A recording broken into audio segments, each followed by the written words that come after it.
नमस्कार. तर पिंगा ग पोरी पिंगा या मालिकेच्या आजच्या भागात आपण पाहणार आहोत की वल्लरी सुमनला म्हणते की सुमनताई, तुम्ही कशाला काळजी करताय? तुमच्याबद्दल माझ्या मनात अजिबात काही आलं नाही. आणि राहिला प्रश्न सासूबाईंचा, तर त्यांना आणि तुम्हाला मी केव्हाच माफ केलं आहे. माझ्या मनात अशा गोष्टी येत नाहीत आणि याबद्दल मला परत विचारसुद्धा नाही करायचा. त्यामुळे तुम्ही काळजी नका करू. तेव्हा सुमन खुश होऊन म्हणते की अगं तू कसली भारी आहेस. वल्लरी विचारते की लग्न कधी आहे? आता तितक्या तिथे मनोज येतो आणि सांगतो की उद्या हळद आहे आणि लग्न परवा आहे. वल्लरी विचारते की म्हणजे आज तुम्ही लग्न घरी जाणार? तेव्हा मनोज सांगतो की नाही. यावर वल्लरी म्हणते की पण मला आज ऑफिसला जावं लागणार आहे. सुमन म्हणते की अगं मग जा ना. नाही म्हणजे? आणि ती मनोजला म्हणते की मन्या, आज आपल्याला वेळ आहे की नाही? मग आपण मुंबई बघायला जायचं का? तेव्हा मनोज आश्चर्याने म्हणतो की एवढ्या उन्हात आणि गर्दी माहिती आहे का किती असते? नको नको, जिथे जाशील ना तिथे गर्दी असते. मुंबई लोकलची गर्दी बघूनच मला चक्कर येते. नाही नकोच. तेव्हा सुमन त्याला आग्रह करायला लागते की चल म्हणून. आणि ती वल्लरीला म्हणते की वल्लरी वहिनी तू तरी सांग ना गं याला. आता वल्लरी मनोजला म्हणते की अहो बरोबर म्हणतायत त्या, घेऊन जा ना तुम्ही त्यांना.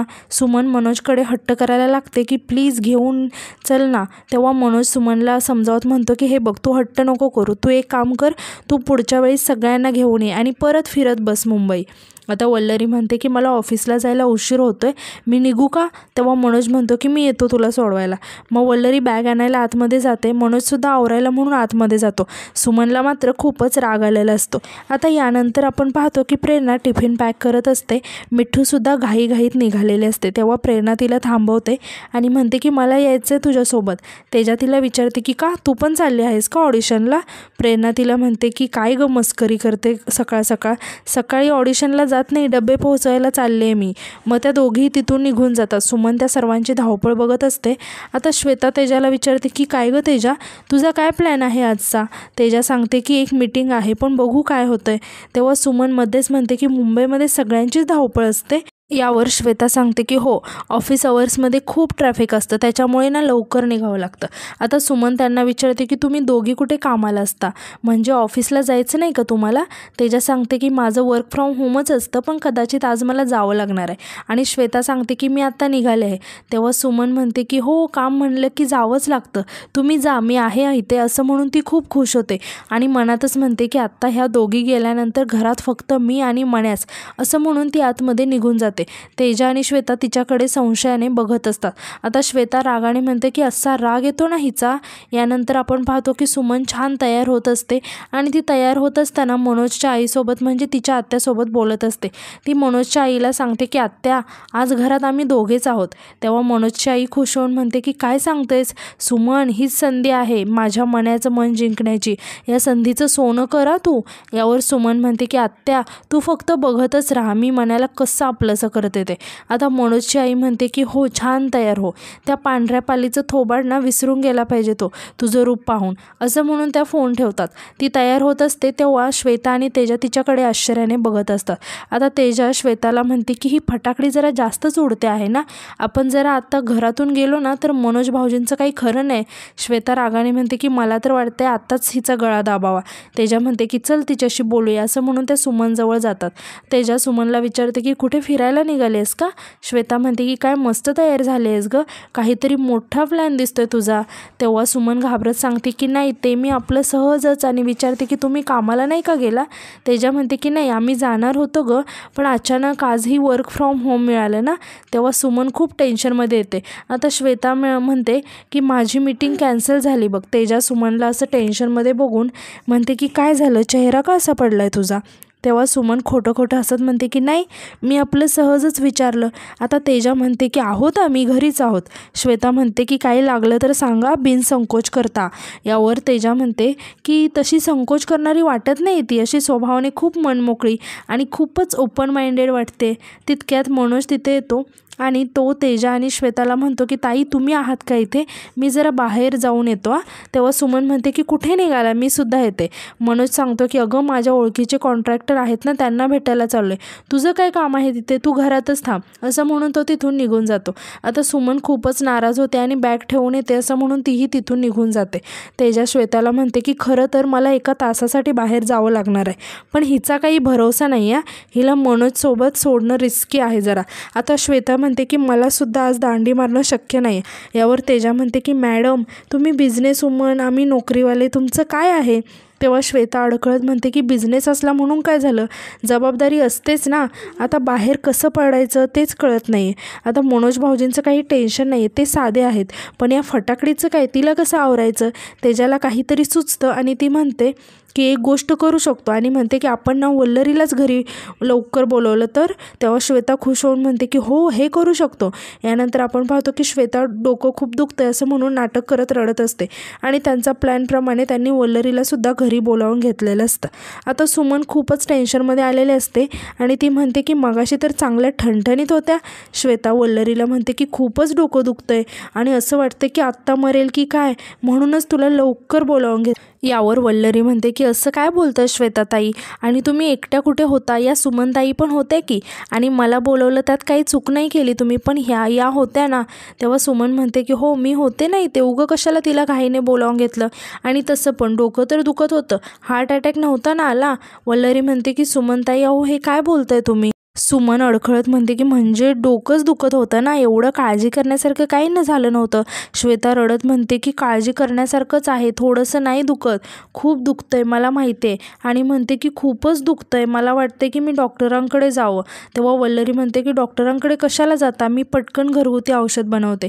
श्वेता म्हणते की नको गं, मला डॉक्टरांकडे जावंच लागतंय बघ, आणि ती सुमनला म्हणते की चल सुमन तू माझ्यासोबत डॉक्टरांकडे चल. तेव्हा सुमन आश्चर्याने विचारते की मी कशाला? वल्लरी म्हणते की हो ना, त्यांना कुठे काय माहिती आहे, मी येते ना तुमच्यासोबत डॉक्टरांकडे. तेव्हा श्वेता वल्लरीवर वैतागून म्हणते की तू बावळट आहेस का गं, आणि म्हणते की तुला कसं सांगू असं म्हणून ती वल्लरीला समजावण्याचा प्रयत्न करायला लागते. हे बघ आता जर कोणी कुरिअरवाला आला, कोणी बाहेरचा माणूस आला तर घरातलं कोणीतरी पाहिजे ना. सुमन पाहुणे आहे, तिला काय माहिती इथलं, म्हणून तू इथेच थांब, मी डॉक्टरांकडे जाते असं म्हणून ती सुमनला जबरदस्तीने तिथून घेऊन जाते. श्वेता सुमनला घेऊन निघालेली असते, तितक्या समोरून मनोज येतो. आता मनोज सुमनला विचारतो की काय गं सुमन, तू श्वेताताईंबरोबर कुठे निघालीस, मुंबई दर्शनाला निघाली आहेस का? सुमन रागाने सांगते की त्याचं डोकं दुखत आहे ना, दवाखान्यात घेऊन चालले आहे त्यांना. आता मनोज श्वेताला विचारतो की का, काय झालं ताई तुम्हाला? श्वेता सांगते की अहो काही नाही हो, कळतच नाही आहे, माझं अचानक डोकं दुखायला लागलं, म्हणून म्हटलं की डॉक्टरांकडे जाऊन यावं. तुम्ही जाऊन बसा वरती, वल्लरी एकटीच आहे. तेव्हा मनोज आश्चर्याने विचारतो की वल्लरी आली आहे? श्वेता मनोजला खुणावून सांगते की काही डोकं वगैरे दुखत नाही आहे, आणि ती सुमनला तिथून घेऊन जाते. मग मनोजसुद्धा खुश होतो. आता यानंतर आपण पाहतो की मनोज घरी येतो. वल्लरी मनोजला बघून म्हणते की अहो तुम्ही लवकर आलात. मनोज सांगतो की हो, खाली श्वेताताई आणि सुमन भेटल्या.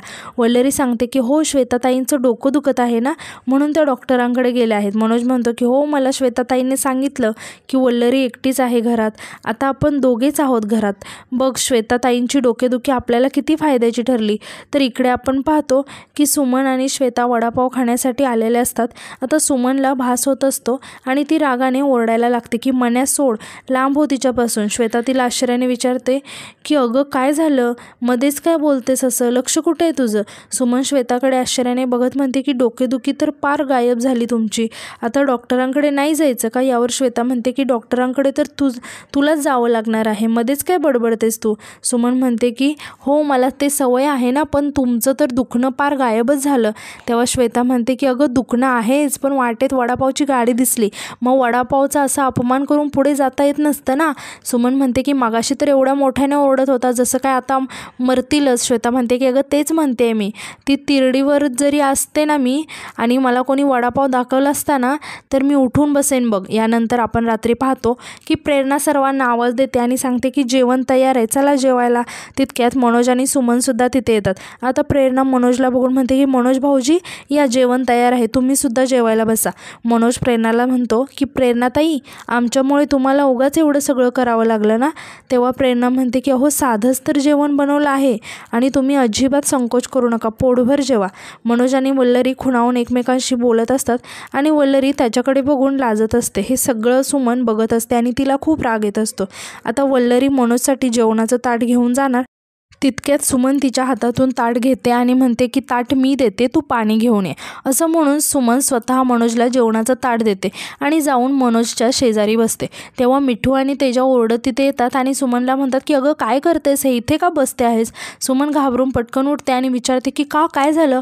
तेजा सांगते की अगं त्या स्टूलचा एक पाय मोडला आहे ना, तू त्याच्यावर बसशील, मग खाली पडशील, मग हाडं मोडतील, मग हाडं मोडली की प्लास्टर लावावं लागेल आणि मग तशीच जाशील का लग्नाला, कसं दिसेल ते. सुमन म्हणते की मी खुर्चीवर बसते. असं म्हणून ती खुर्ची घ्यायला लागते. तेव्हा श्वेता तिला थांबवते आणि वल्लरीला जबरदस्तीने मनोज शेजारी बसवते आणि तेजाला म्हणते की तेजा तू विसरते आहेस का, हे स्टूल बरोबर आहे, त्या स्टूलचा पाय मोडला आहे. तेव्हा तेजा म्हणते की हो विसरले, सॉरी. असं म्हणून ती मनोजच्या दुसऱ्या साईडला बसते आणि म्हणते की आम्हाला सवय आहे ना, आम्ही इथे रोजच बसतो, म्हणून मी इथे या स्टूलवर बसते. श्वेता सुमनला म्हणते की तू काय बघत उभी आहेस, चल मला मदत कर. असं म्हणून ती सुमनला जेवण वाढायला मदत करायला घेऊन जाते. आता तेजा मनोज आणि वल्लरीकडे बघून म्हणते की हे दोघे किती छान दिसतात एकत्र ना. तेव्हा सुमनला खूप राग येतो. तेजा म्हणते की गोड जोडा दिसतो एकदम. मिठू म्हणते की हो ना. असं म्हणून त्या मनोज आणि वल्लरीला चिडवायला लागतात. आता मनोज म्हणतो की तुमच्या बोलण्यानेच आमचं पोट भरलं आणि जेवण तसंच राहील. आता मिठू वल्लरीला विचारते की वल्लरी तुझी लग्नाची तयारी झाली की नाही. तेव्हा वल्लरी सांगते की नाही मी नाही जाणार लग्नाला.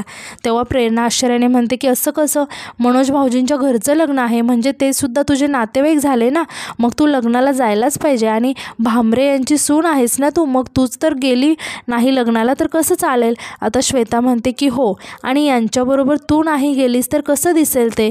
तेव्हा सुमनला खूपच राग येतो. तेजा म्हणते की हो यार, तू तर जायलाच पाहिजे. मनोज म्हणतो की हो वल्लरी तू पण चल ना, बरोबर बोलतायत त्या. तेव्हा वल्लरी म्हणते की हो नाही, ते ऑफिसला सुट्टी घ्यावी लागेल ना, बघावं लागेल.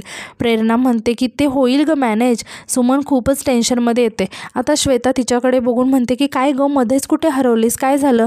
सुमन वल्लरीला म्हणते की घे तू सुट्टी, लग्नाला ये, हळदीला ये. वल्लरी म्हणते की मी ऑफिसमध्ये एकदा बोलून बघते. आता प्रेरणा खुश होऊन म्हणते की ठरलं तर मग वल्लरी मनोज भाऊजींबरोबर लग्नाला जाणार. असं म्हणून सगळेजण खुश होऊन टाळ्या वाजवायला लागतात आणि जेवायला सुरुवात करतात. तेव्हा मिठू त्यांना थांबवते आणि म्हणते की नाही, 1 मिनिट थांबा, जेवणाआधी उखाणा घ्या. तेजा म्हणते की वा मिठू, एक नंबर आयडिया आहे, आणि म्हणते की आता दोघांनी उखाणा घ्यायचा आणि मग एकमेकांना घास भरवायचा. असं म्हणून सगळेच त्या दोघांना आग्रह करायला लागतात. प्रेरणा म्हणते की भाऊजी असं काय करताय, तुमच्या लग्नात आम्ही चौघी नव्हतो, मग आम्हाला पण ऐकायचं आहे उखाणा, तुम्ही घ्या उखाणा आणि छान प्रेमाने घासही भरवा. सुमन रागाने म्हणते की आता त्यांच्या लग्नाला वर्ष होत आलंय, आता कसला उखाणा. परत शांत होत म्हणते की नाही, म्हणजे घेतला तरी कुठे काय, घ्या उखाणा. मग वल्लरी उखाणा घेते. सगळे खुश होऊन टाळ्या वाजवतात. मग मनोजसुद्धा उखाणा घेतो. सुमनला खूपच राग आलेला असतो.